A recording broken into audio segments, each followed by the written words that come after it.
Yeah, like I said earlier, there are some basic things you need to do on your vehicle in the morning before you set out for the daily work. And these things are so important in keeping your vehicle in a very good shape. We see people that just because they are rushing, they just jump into their car without checking and start their car. Those things also affect the performance of your car. Now, to start with, before you go out in the morning, you open your bonnet, you check the water level. This is the water level of the vehicle. If the water is low, then there must be a reason why it is low. Look around into the radiator. Radiator carries the water. You look around at it and ensure there is no leakage. Once you see there's no leakage, then you can add more water to make it gauge. Then this is the return compartment. There are two gauges on the return, the low and the high.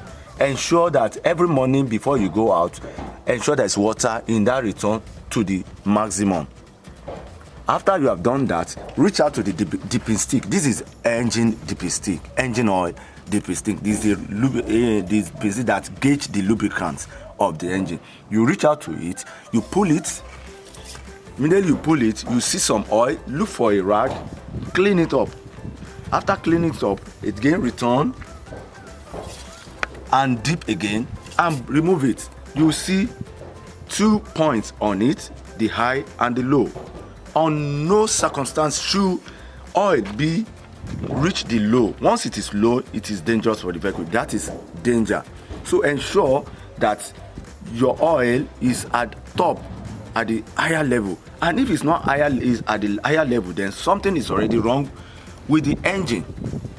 So there's need. I will be talking about what to do when you are observing such thing. In fact, the the enlightenment I'm giving us is going to even guide us to know what to do so that our engine will be at the perfect gauge. After you have done that, you put it back. This is your power steering fluid. Check it, there's a gauge in it. Once you open it, here is the gauge. Again, you check the gauge and ensure that it's gauge. Once if it's not gauge, add oil on it. This is maximum and this is minimum. Let there be lubricant. They call it transmission oil. You put transmission oil in it to be at the maximum. After you have done that, go to your brake fluid. Now, brake fluid serve two purposes. The first purpose is to lubricate the brake system as well, and the second purpose is for it to monitor the wear and tear of your brake shoe, which is the brake pad. As the brake pad is getting low, the gauge will be getting low. You are monitoring your gauge, your brake shoe, so that when the thing is getting close to the minimum, it's sending a message to you that your brake pad is low. And what do you do when your brake pad is low? In order to prevent your brake disc from damaging, take it to technician to replace and put another brake shoe. And the moment they put another brake shoe, they call it brake pad here. And the moment they put another brake pad, this oil comes up to maximum again. That's to tell you that you have a very, very okay brake shoe. After you have done that, you check your light, the trafficator, the left and right trafficator, you put it on there and show they are working. The headlamp, they are working, because sometimes you might find yourself outside in the night, and those things, if you don't take note of them, they might also impede you when you are walking. After you have done that, you are perfect for the day. But before you go for the day, you go to your engine, the start key. You pick your key. In the morning, I'm talking about morning now, you insert your key to the ignition.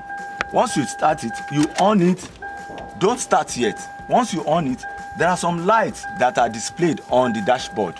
Those lights, you see some light going off one by one, leaving the oil light, battery light, brake and the rest. Once those one goes off, then you start your engine. As you start your engine, don't raise it. Don't do anything to it. Just leave it. Now, when you start the engine in the morning, there's one of the monitor here, this meter here. It is called rotation per minute.